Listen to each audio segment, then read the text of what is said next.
Okay, in these next two lessons, we are going to take a look at correlation and regression, which are two concepts that are really similar to each other. In fact, we're going to use the same menu in our StatCrunch to help us solve some of our problems with correlation and regression and just pick out the pieces that we need for each one. Correlation is looking at the values where one variable is associated with the values of another variable. My example of that might be, okay, your paycheck and the number of hours that you work in your paycheck. As the number of hours increases, the amount of your paycheck is also going to increase. So we might say that definitely there's going to be a correlation in the size of your paycheck and your number of hours that you worked. Okay, so a linear correlation is a special kind of correlation where we have plotted points of paired data and they result in a pattern that is approximately a straight line. There's other kinds of correlation, so we don't want to always think that it's just going to be a linear correlation, but in this class we're only looking at linear correlations. Before I talk about these charts here, I want to talk about a couple vocabulary terms that we need to kind of get straight and concepts. Linear correlation coefficient R, we're going to not have to use that long name there, we'll just call it R, measures the degree and the direction of the linear correlation between pairs of data, x and y values, in a paired sample. Okay, the range can be anywhere from -1 to +1. That's what the statement right here is saying. A small absolute value indicates weak correlation. A large absolute value indicates strong correlation. So now let's take a look at what might mean here. I use the example of number of hours that you work in your paycheck. If I would poll all my students, we'd probably see something that came out looking like this. There would be a positive correlation, but everybody earns a different hourly wage, so there'd be some variation in there. This would be an example of a positive correlation, so it's going to be a positive symbol here, a positive sign. This is 0.859, which is pretty tight. If I was looking at something that has a negative correlation, let's say X is the number of hours that you are partying the night before a test, and Y is your test score. We might find that as the hours that you partied increases, test scores might fall. So that would be an example of a negative correlation. So negative would look like this here, would have a negative number. This data really fits pretty closely to that line. And so this 0.971 is saying that's a tight fit. So the positive and the negative tells us if it's a positive rising going left to right or falling going left to right. That is very similar to slope from algebra, but that's all that it has in common with slope. The number itself, if it's close to 1 or -1, in this case this is very close to -1, tells us that we've got a tighter fit. If it's closer to 0, we're going to have something that looks like this, where we just can't draw a line across there and say that these points are regressing to that line. So this would be a low correlation, very close to 0.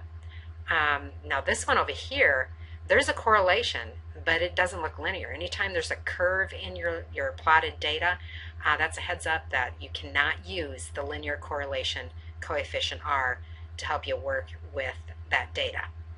So moving on here, we've got two more symbols here. R again represents the linear correlation coefficient for sample data. So R is for our sample. This P-looking character is called rho. That's another term that we're going to have to keep straight from all the other P's that we have in our probability and statistics. But rho is the linear correlation coefficient for a population of paired data. So that is the symbol that we're going to be testing in our null hypothesis and our alternative hypothesis, and we're going to use our sample data to come up with our sample linear correlation coefficient R to make a projection about what we can assume about the true population linear coefficient population of the population, which is rho. So just keeping those symbols straight.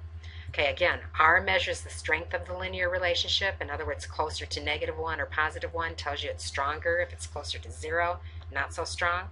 R is very sensitive to an outlier in the sense that a single outlier can dramatically affect its value.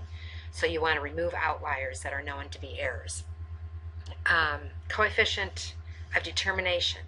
It's that value of R squared, and what this means It's the percentage of the variation in y that can be explained by the linear relationship between x and y. So going back up here, I took these examples. I took our r, 0.859, and I squared it to come up with a coefficient of determination that would have 0.737.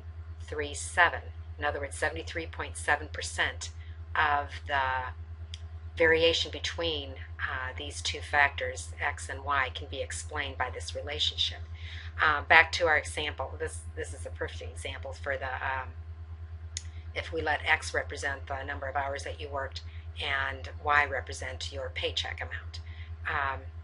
We could say that 73.7% of the variation in paychecks is due to the relationship with the number of hours that you worked. So that remaining 27, almost 27%, must be due to something else, and that would probably be the pay rate or the fact that maybe you're working for a salary or whatever it might be. But 73.7% of the variation could be attributed to the relationship between the hours that you work and the actual amount of your paycheck. That's just a general example there of applying this concept of coefficient of determination. Okay, so one thing we need to be careful of, correlation does not imply causation. So correlation just means that there could be a relationship. So if we looked at it that, you had a lousy quiz score from, not this class, but your last class, and gosh, the temperature dropped today. There must be a correlation between, lousy quiz score and low temperature outside. It might be the case that there, that happened at the same time, but we can't say that one caused the other. That's kind of an extreme example, but just to point out that correlation does not imply causation. In order to do causation, going back to the very first chapter, we talked about causation can only be proved in an experiment, and we have not done any of that. Okay, requirements. We have paired data from a simple random sample. Scatter plot confirms an approximate linear line pattern. Outliers are removed, and this cannot be used with data that are averages of data. I'm not even giving you the formula for calculating R because it's a very complicated formula. We are going to rely almost entirely on StatCrunch. So in StatCrunch, we're going to go to regression, simple linear, and then we're going to select our columns for x and y, and then we'll look at the fitted line plot. I could show you how to do scatter plot in StatCrunch. I could also show you how to filter and look for and create the correlation coefficient as a separate function, but both of those are done as part of regression. So we're just going to use regression because we need it for our next section anyway. Okay, two of the things that we need to be aware of is that there's two options for how we can work with the population linear coefficient, population linear correlation coefficient row. We could use the Pearson correlation table with our sample data, where we're going to find a critical value from that. I'm going to show you that in just a second, but we're basically going to compare the absolute value of R that we find from StatCrunch to this critical value. I'll just show you that right now. The Pearson correlation coefficient table looks like this. You're going to go down and look for your sample size, and then we need to identify what our significance level is, what our alpha is. Again, we're going to do one where we have 0.05. One of the things that I want you to see here is as the sample size increases, you can see that the critical values drop. Okay. Also, as your alpha decreases or your confidence level increases, we can see that we're going to have a higher critical value. Okay, going back to what we're getting at here. So looking at using the R is going to be one way that we can test our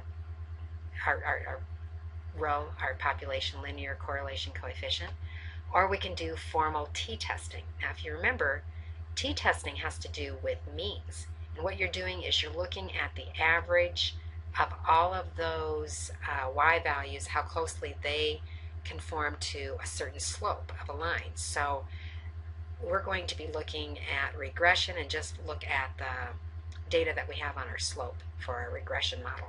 And all of that's going to be done in StatCrunch. I'm not going to ask you to calculate the test statistic using this formula, although you could if you wanted to. Again, if you did that, you would use n-2 for your degrees of freedom when you went to looking up your critical value to compare it to in on the t distribution. But again, I wouldn't promote that. I think you're just going to get yourself confused. I do want you to know that this is how our HO and H1, in other words, our null hypothesis and alternative, are going to roll out. We're going to say that rho is equal to 0 would be no correlation for our null hypothesis, and for our alternative, rho is not equal to 0, and there would be a correlation. So basically, we're looking at rho equal to 0, no correlation. That's going to be our null hypothesis. We're saying that it looks like this. No correlation. That would be our null hypothesis. Our alternative would be there is a correlation. So we're going to go ahead and do a problem here. The chart shows the per capita gross domestic product and the average life expectancy for populations of countries in Western Europe, and this is from 2003. We're going to compute the linear correlation coefficient R.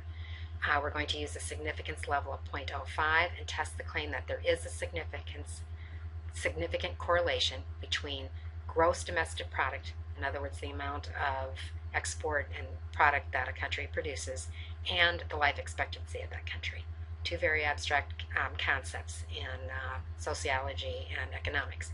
But basically, we are testing correlation between two columns of data. So you're going to always be given two columns of data, and that's what we have right here.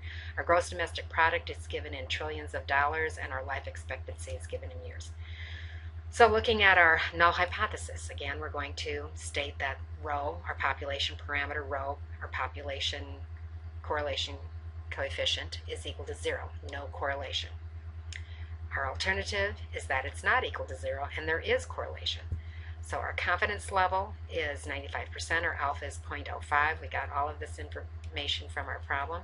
We have 10 different data values here, and I found that we have a critical value of 0.632. Now I can only get this critical value from our Pearson correlation coefficient table. And I apologize, this should be PCC table. So this came from the table that I just showed you, and I'm going to go back to right now. So we had sample size of 10, and we have alpha of 5. So when I go down to see where that row and that column intersect, that is my critical value. 0.632 is the critical value. Okay, so we're going to go back. Now the rest of this I have to do in StatCrunch. So I'm going to open up StatCrunch here, where I already have my data in here. It's very, very slick. I'm going to go into Stats. I'm going to go down to regression, sorry. Simple linear regression. And I need to identify my X variable. Independent variable is in bar 1.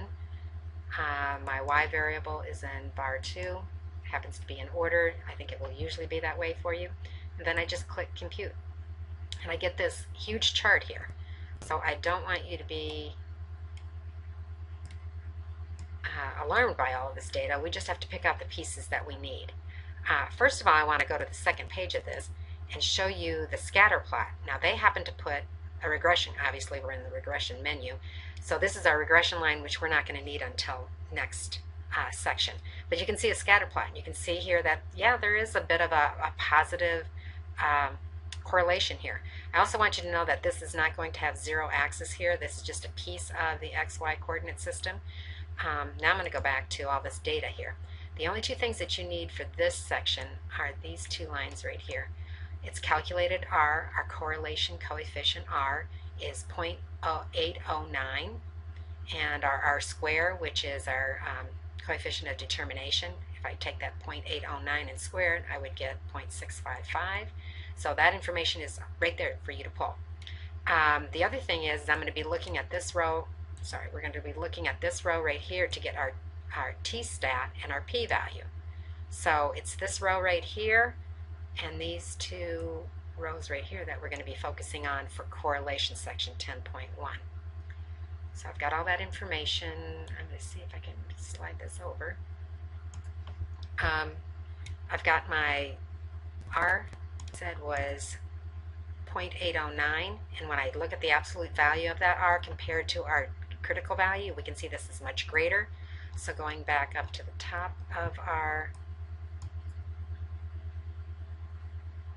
critical value was greater, our R was greater the absolute value of our R was greater than the critical value, so that would give us sufficient evidence to support our correlation claim. I had the test statistic here of in the slope row of 3.899 and our p-value of 0.0046. So basically our p is low, the null must go. Also, our critical value is greater. It said it was significant, which means there is correlation. So both of those methods prove that not prove, but they support that we should reject this null hypothesis that there is no correlation. We can assume that there is sufficient evidence to support the claim that a linear correlation exists between the country's gross domestic product and life expectancy.